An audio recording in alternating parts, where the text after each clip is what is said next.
أعوذ بالله من الشيطان الرجيم.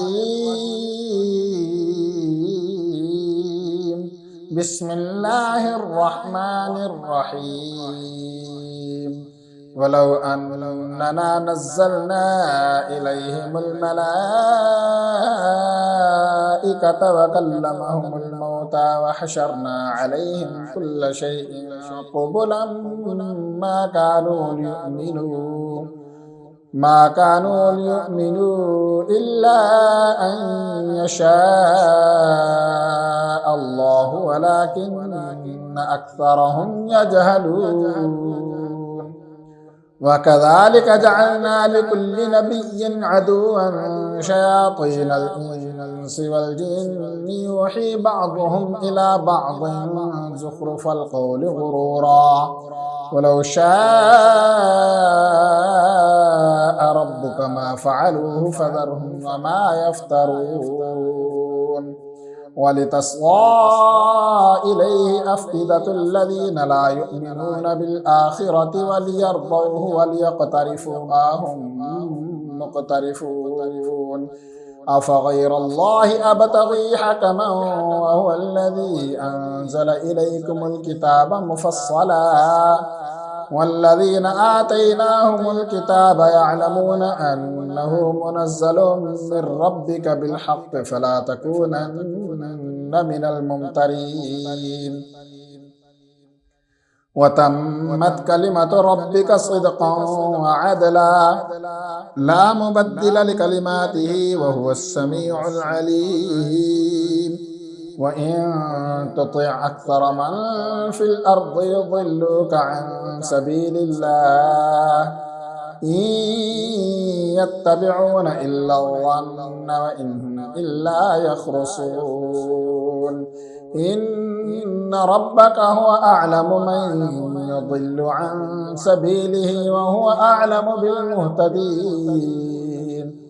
فكلوا مما ذكر اسم الله عليه إن كنتم بآياته مؤمنين. وما لكم ألا تأكلوا مما ذكر اسم الله عليه وقد فصل لكم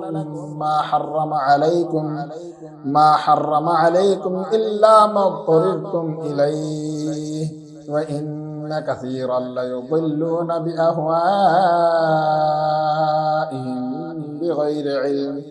إن ربك هو أعلم بالمعتدين. وذروا ظاهر الإثم وباطنه إن الذين يكسبون الإثم سيجزون بما كانوا يقترفون.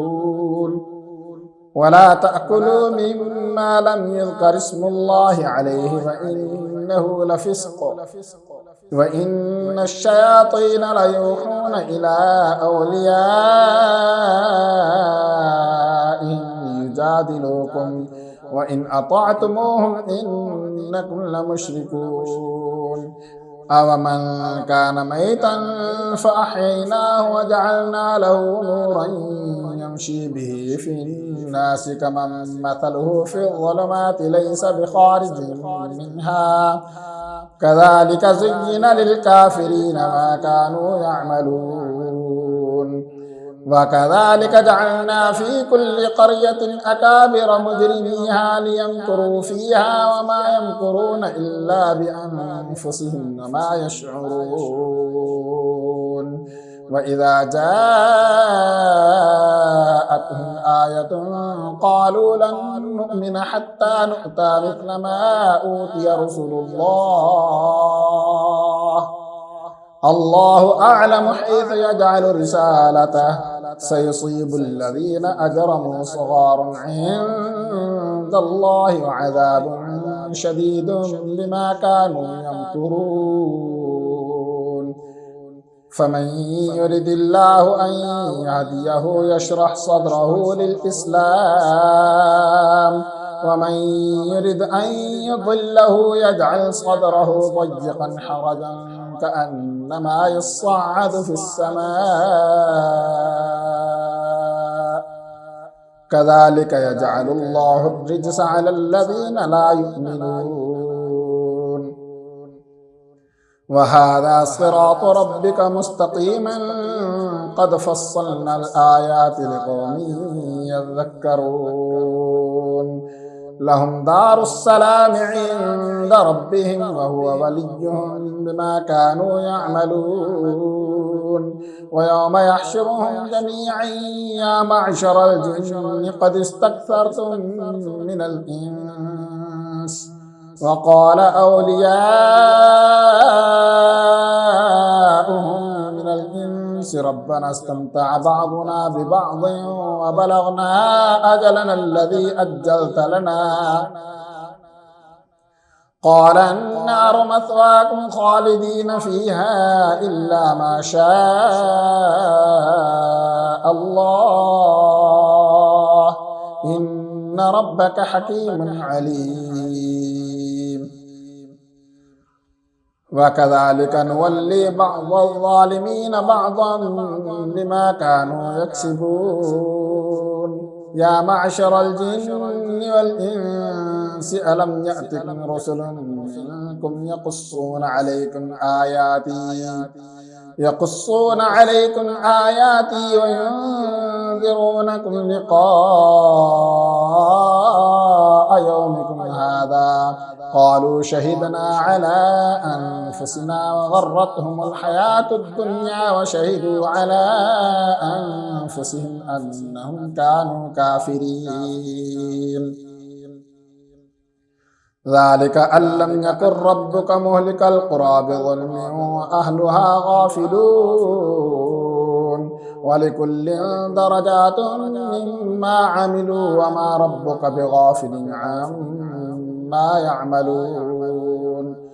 وربك الغني ذو الرحمة إن يشأ يذهبكم ويستخلف من بعدكم ما يشاء كما أنشأكم من ذرية قوم آخرين إنما توعدون لآت وما أنتم بمعجزين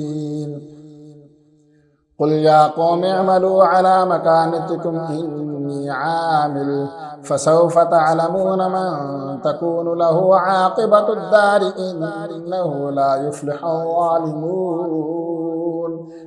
وجعلوا لله مما ذرأ من الحرث والأنعام نصيبا فقالوا هذا لله بزعمهم وهذا لشركائنا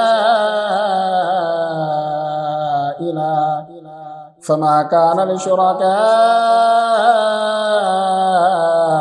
فلا يصل إلى الله وما كان لله فهو يصل إلى شركائهم ساء ما يحكمون وكذلك زين لكثير من المشركين قتل أولادهم شركاؤهم ليرضوهم وليلبسوا عليهم دينهم ولو شاء الله ما فعلوه فذرهم وما يفترون وقالوا هذه أنعام وحرث حجر لا يطعمها إلا من نشاء بزعمهم وأنعام حرمت ظهورها وأنعام لا يذكرون اسم الله عليها افتراء عليه سيجزيهم بما كانوا يفترون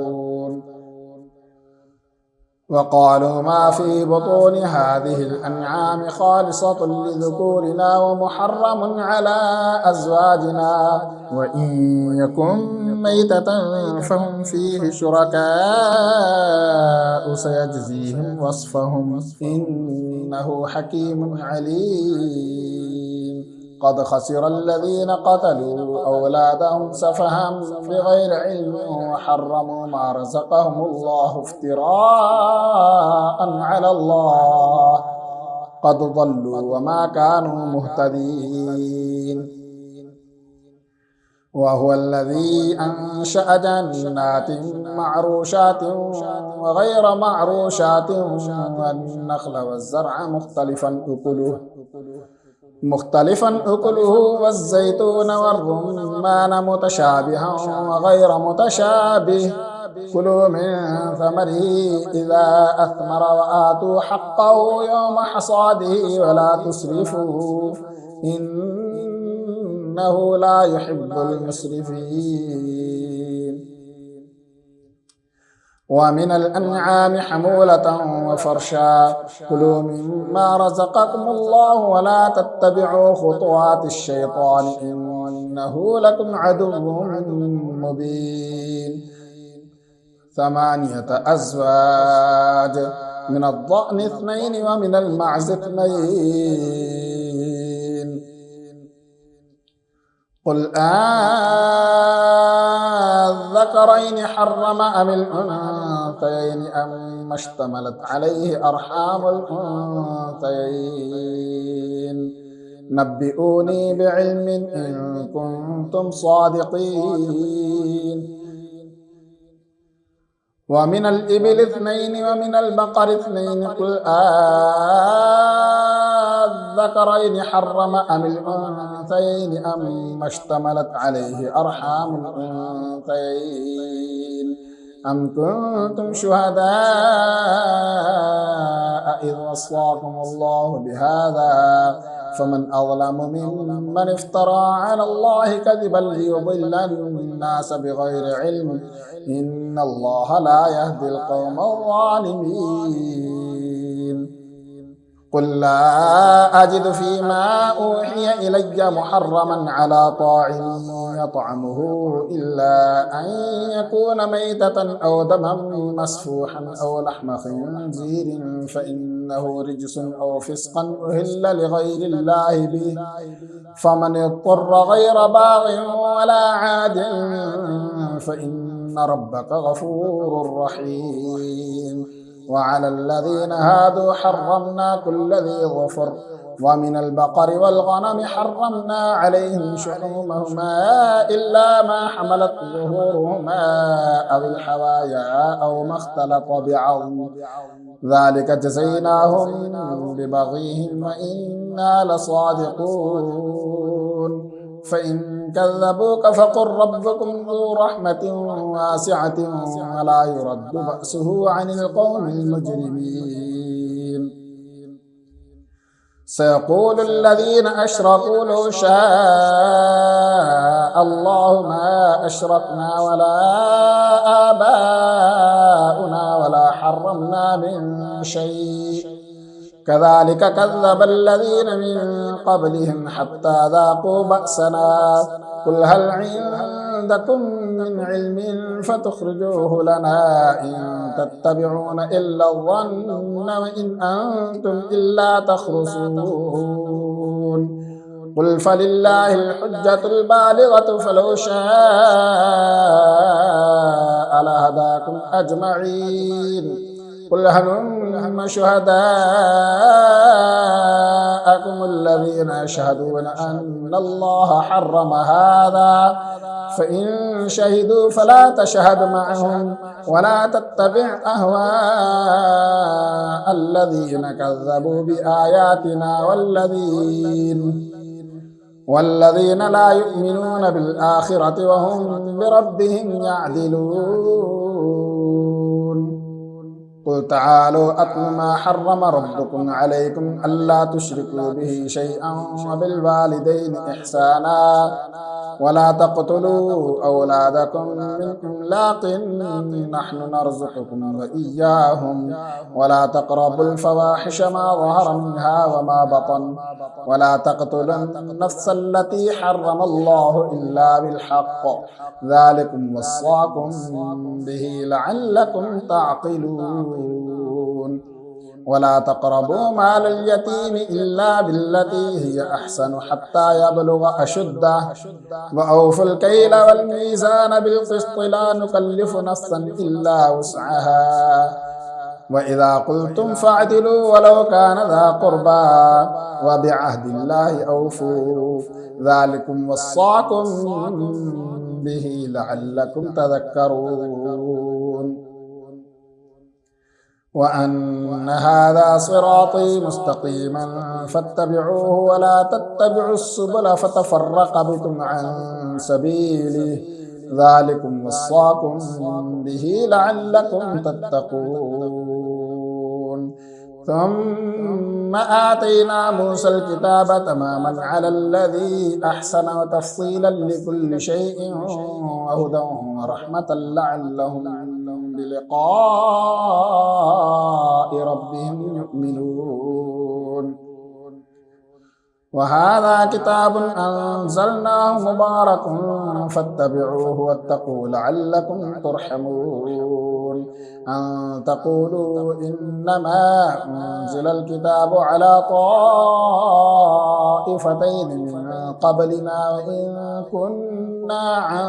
دراستهم لغافلين. أو تقولوا لو أنا أنزل علينا الكتاب لكنا أهدى منهم فقد جاءكم بينة من ربكم وهدى ورحمة فمن أظلم ممن كذب بآيات الله وصدف عنها سنجزي الذين يصدفون عن آياتنا سوء العذاب بما كانوا يصدفون. هل ينظرون إلا أن تأتيهم الملائكة أو يأتي ربك أو يأتي بعض آيات ربك يوم يأتي بعض آيات ربك لا ينفع نفسا إيمانها لم تكن آمنت من قبل أو كسبت في إيمانها خيرا قل انتظروا إنا منتظرون. إن الذين فرقوا دينهم وكانوا شيعا لست منهم في شيء إنما أمرهم إلى الله ثم ينبئهم بما كانوا يفعلون. من جاء بالحسنة فله عشر أمثالها ومن جاء بالسيئة فلا يجزى إلا مثلها وهم لا يظلمون. قل إنني هداني ربي إلى صراط مستقيم دينا قيما ملة إبراهيم حنيفا وما كان من المشركين. قل إن صلاتي ونسكي ومحياي ومماتي لله رب العالمين لا شريك له وبذلك أمرت وأنا أفضل المسلمين. قل أغير الله أبغي ربا وهو رب كل شيء ولا تكسب كل نفس إلا عليها ولا تزر وازرة وزر أخرى ثم إلى ربكم مرجعكم فينبئكم بما كنتم فيه تختلفون. وهو الذي جعلكم خلائف الأرض ورفع بعضكم فوق بعض درجات ليبلوكم فيما آتاكم إن ربك سريع العقاب وإنه لغفور رحيم. سورة الأعراف مكية وهي 206 آيات و24 ركوعات. بسم الله الرحمن الرحيم. ألف لام ميم صاد كتاب أنزل إليك فلا يكن في صدرك حرج منه لتنذر به وذكرى للمؤمنين. اتبعوا ما أنزل إليكم من ربكم ولا تتبعوا من دونه أولياء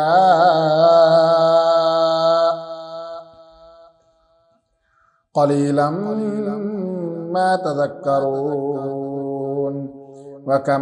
من قرية أهلكناها فجاءها بأسنا بياتا أو هم قائلون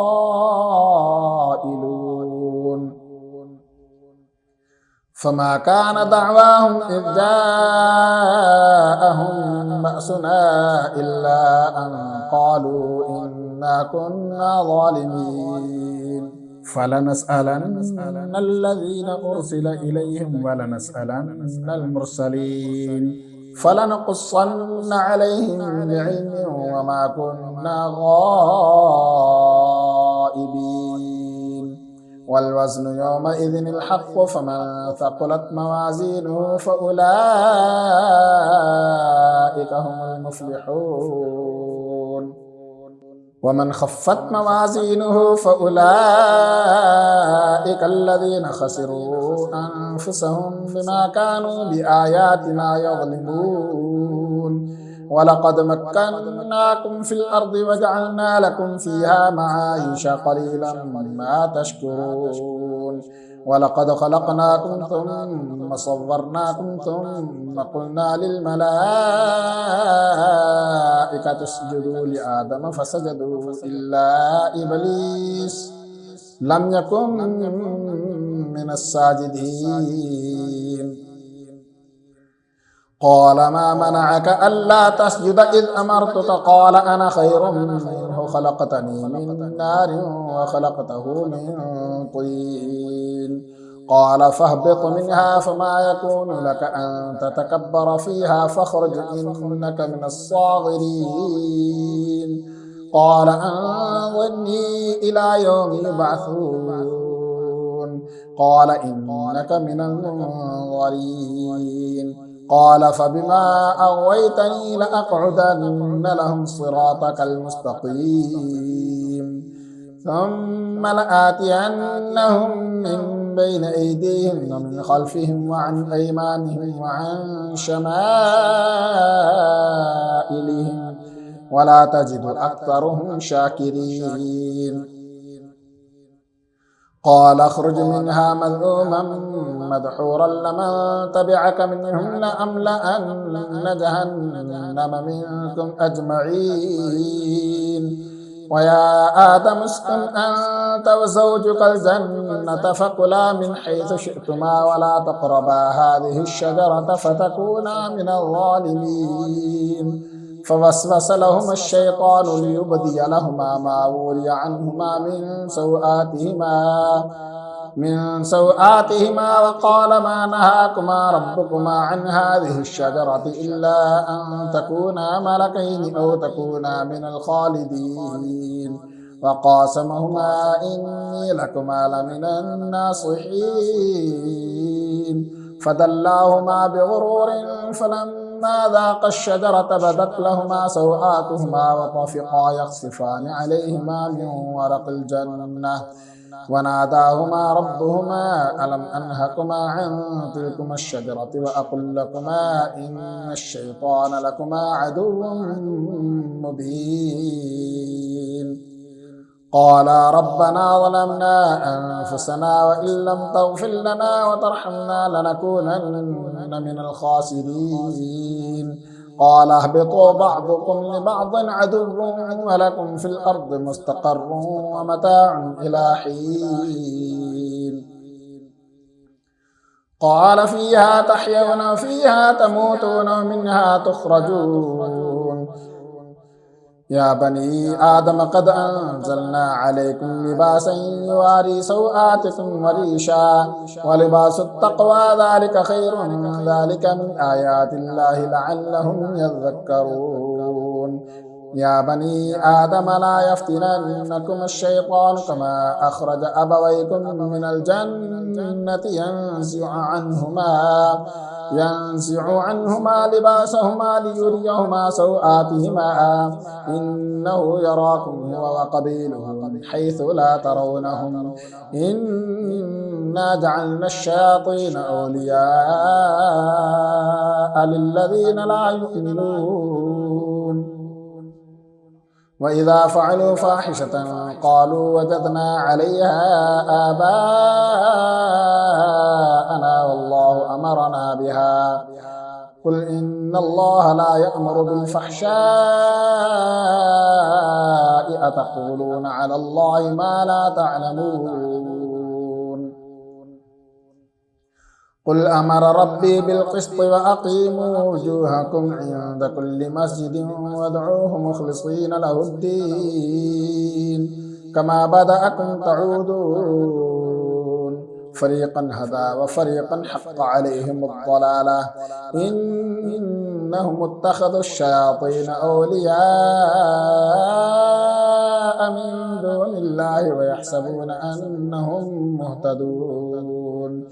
يا بني آدم خذوا زينتكم عند كل مسجد وكلوا واشربوا ولا تسرفوا إنه لا يحب المسرفين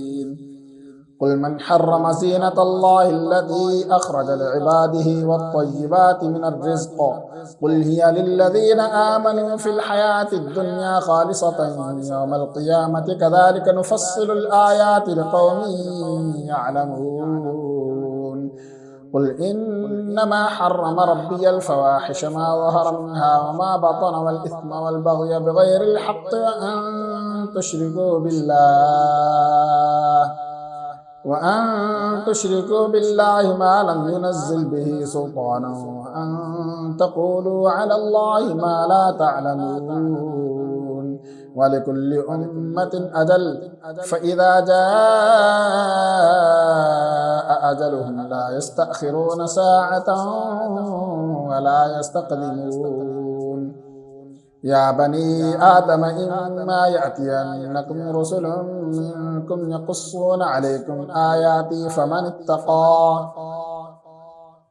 فمن اتقى وأصلح فلا خوف عليهم ولا هم يحزنون والذين كذبوا بآياتنا واستكبروا عنها أولئك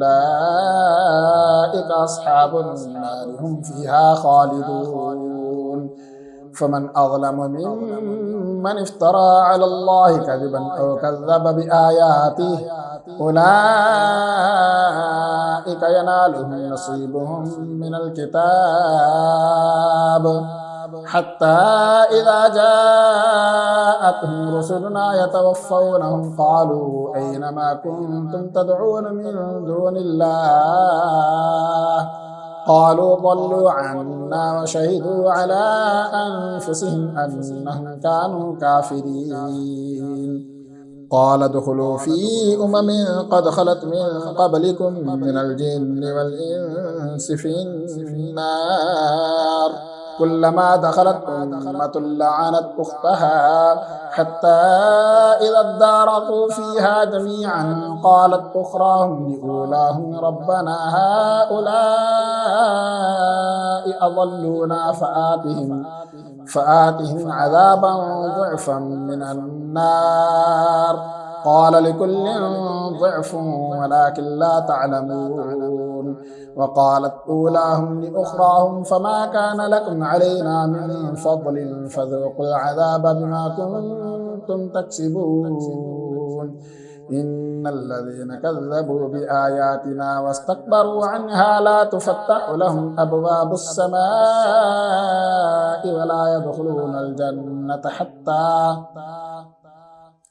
ولا يدخلون الجنة حتى يلج الجمل في سم الخياط وكذلك نجزي المجرمين لهم من جهنم مهاد ومن فوقهم غواش وكذلك نجزي الظالمين والذين آمنوا وعملوا الصالحات لا نكلف نفسا إلا وسعها أولئك أصحاب الجنة هم فيها خالدون ونزعنا ما في صدورهم من غل تجري من تحتهم الأنهار وقالوا الحمد لله الذي هدانا لهذا وما كنا لنهتدي لولا أن هدانا الله لقد جاءت رسل ربنا بالحق ونودوا أن تلكم الجنة أورثتموها بما كنتم تعملون ونادى أصحاب الجنة أصحاب النار أن قد وجدنا ما وعدنا ربنا حقا فهل وجدتم ما وعد ربكم حقا قالوا نعم فأذن مؤذن بينهم اللعنة الله على الظالمين الذين يصدون عن سبيل الله ويبغونها عوجا وهم بالآخرة كافرون وبينهما حجاب وعلى الأعراف رجال يعرفون كلا بسيماهم ونادوا أصحاب الجنة أن سلام عليكم لم يدخلوها وهم يطمعون وإذا صرفت أبصارهم تلقاء أصحاب النار قالوا ربنا لا تجعلنا مع القوم الظالمين ونادى أصحاب الأعراف رجالا يعرفونهم بسيماهم قالوا ما أغنى عنكم جمعكم وما كنتم تستكبرون أهؤلاء الذين أقسمتم لا ينالهم الله برحمة ادخلوا الجنة لا خوف عليكم ولا أنتم تحزنون ونادى أصحاب النار أصحاب الجنة أن أفيضوا علينا من الماء أو مما رزقكم الله قالوا إن الله حرمهما على الكافرين الذين اتخذوا دينهم لهوا ولعبا وغرتهم الحياة الدنيا فاليوم ننساهم كما نسوا لقاء يومهم هذا وما كانوا بآياتنا يجحدون ولقد جئناهم بكتاب فصلناه على علم هدى ورحمة لقوم يؤمنون هل ينظرون إلا تأويله يوم يأتي تأويله يقول الذين نسوه من قبل قد جاءت رسل ربنا بالحق فهل لنا من شفعاء فيشفعوا لنا أو نرد فنعمل غير الذي كنا نعمل قد خسروا أنفسهم وضل عنهم ما كانوا يفترون إن ربكم الله الذي خلق السماوات والأرض في 6 أيام ثم استوى على العرش يغشي الليل النهار يطلبه حثيثا والشمس والقمر والنجوم مسخرات بأمره ألا له الخلق والأمر تبارك الله رب العالمين ادعوا ربكم تضرعا وخفية إنه لا يحب المعتدين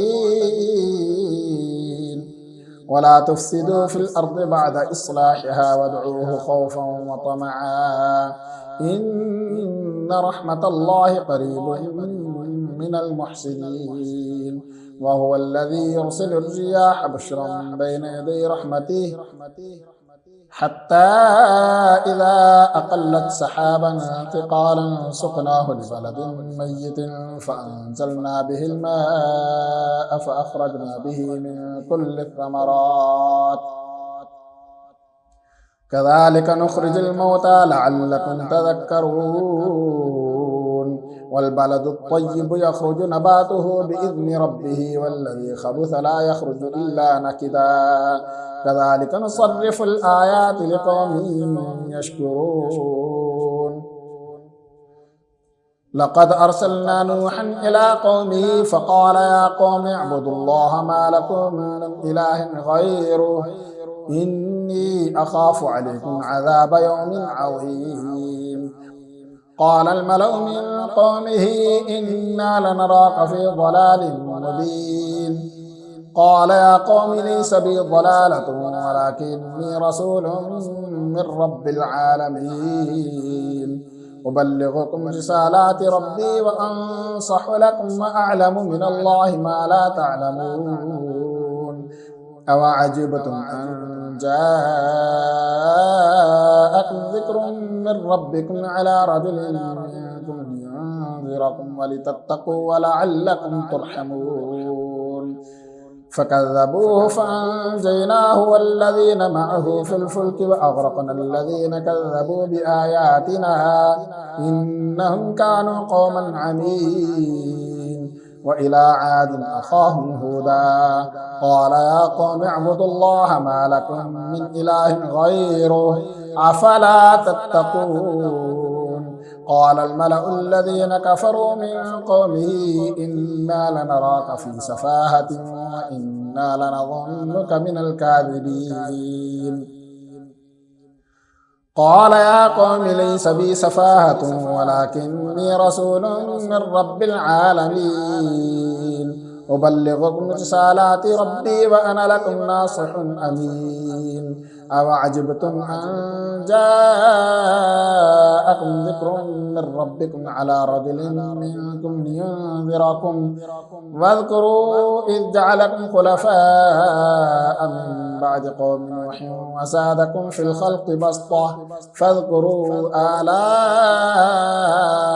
الله لعلكم تفلحون قالوا أجئتنا لنعبد الله وحده ونذر ما كان يعبد آباؤنا فأتنا بما تعدنا إن كنت من الصادقين قال قد وقع عليكم من ربكم رجس وغضب أتجادلونني في أسماء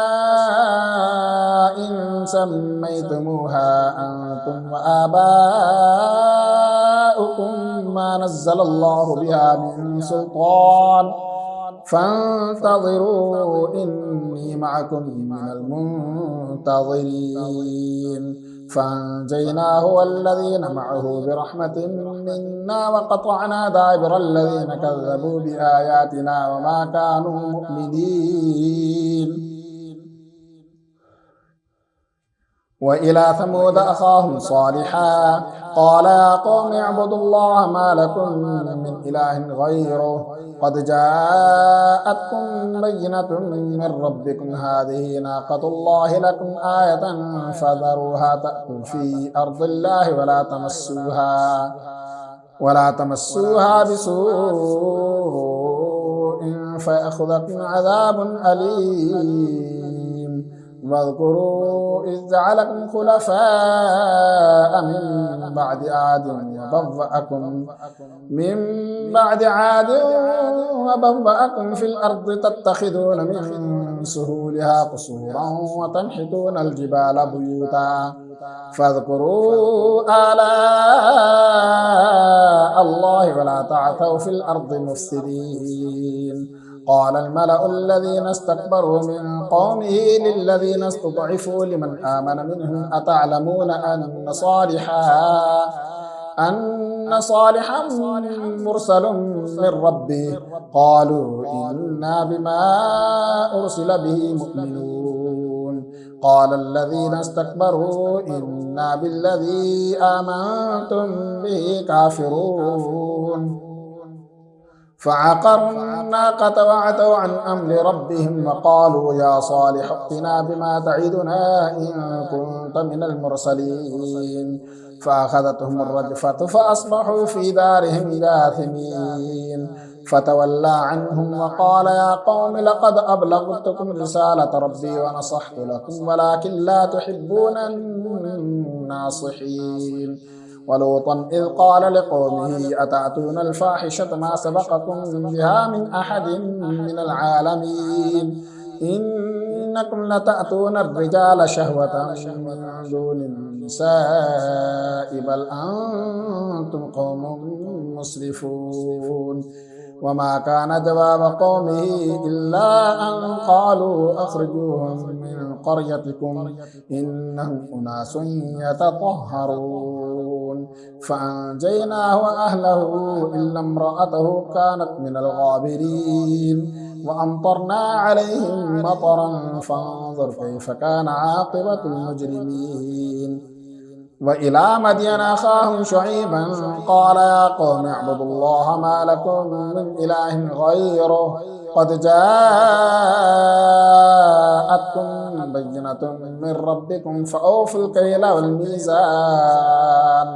والميزان ولا تبخسوا الناس أشياءهم ولا تفسدوا في الأرض بعد إصلاحها ذلكم خير لكم إن كنتم مؤمنين ولا تقعدوا بكل صراط توعدون وتصدون عن سبيل الله من آمن به وتبغونها عوجا واذكروا إذ كنتم قليلا فكثركم وانظروا كيف كان عاقبة المفسدين وإن كان طائفة منكم آمنوا بالذي أرسلت به وطائفة لم يؤمنوا فاصبروا